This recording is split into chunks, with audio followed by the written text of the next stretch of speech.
And hello, everyone. My name is Louis G. Welcome to my YouTube page. Today, I'm going to do an updated version of my mock draft for the NFL this coming Thursday.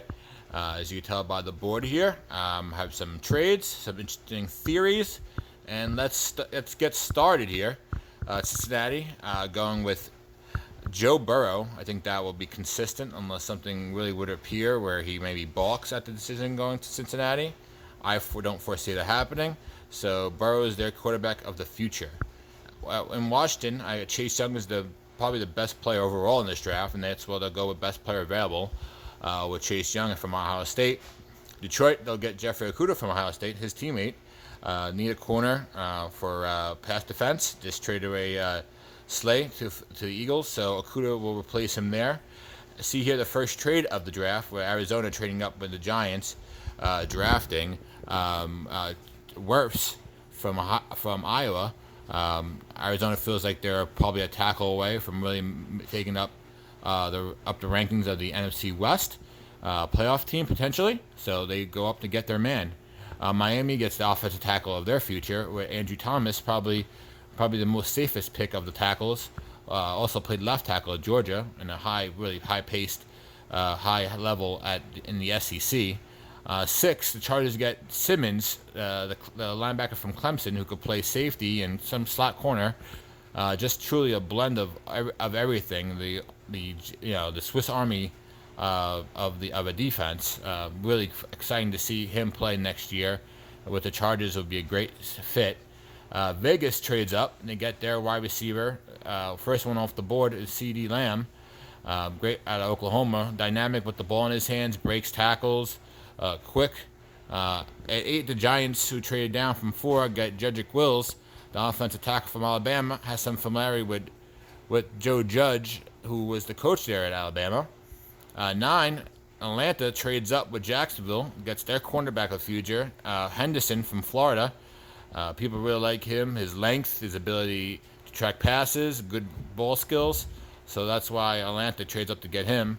At 10, Denver trades up. A lot of trades, as you can tell. They move up to get their wide receiver of the future, and Jerry Jeudy to complement Cortland Sutherland, as well as go with Drew Lock, the future quarterback, they hope. 11, San Francisco trades up from the Jets. They get their corner, Fulton, the cornerback from LSU. People like him. A lot of the same skills as Henderson. Plays a lot of coverage and as well as man.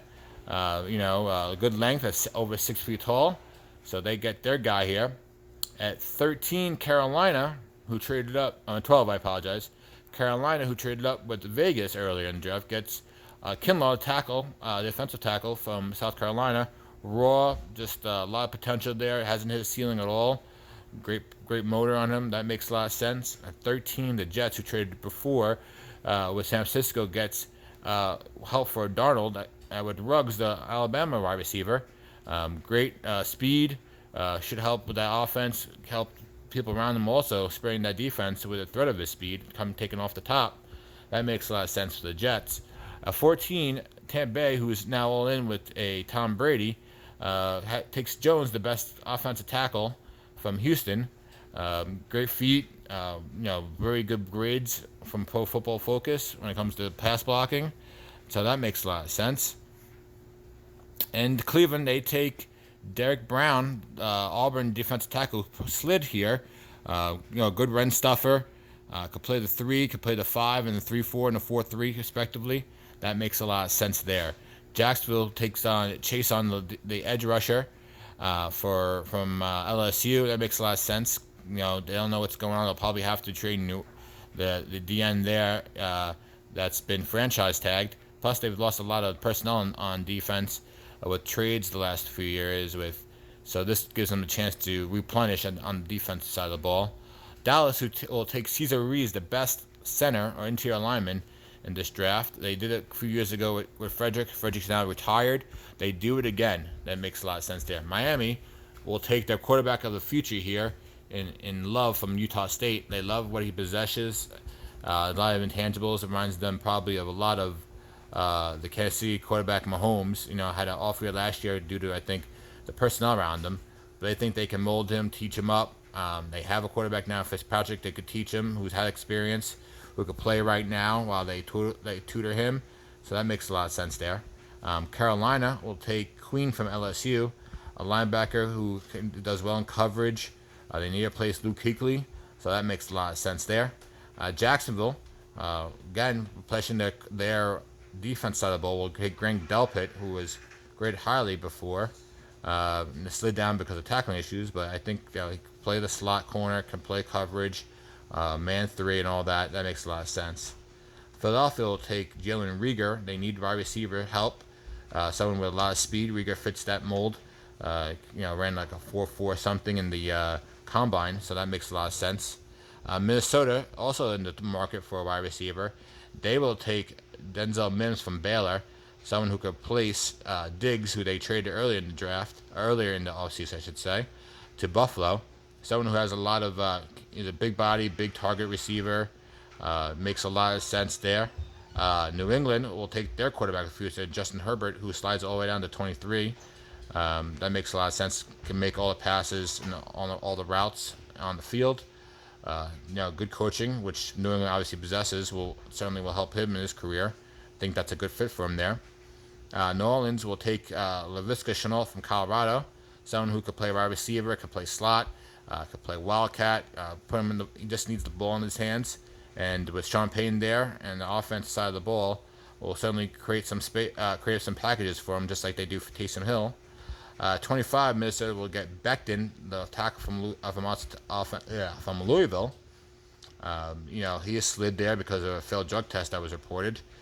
Dude has the physical, specimen. 6'6", 6'7", 350. Only thing you worry about him is the drug test. Was he enhanced during those while he was getting tested there at the combine, as well as just his longevity, and he's still very raw, So that makes a lot of sense there.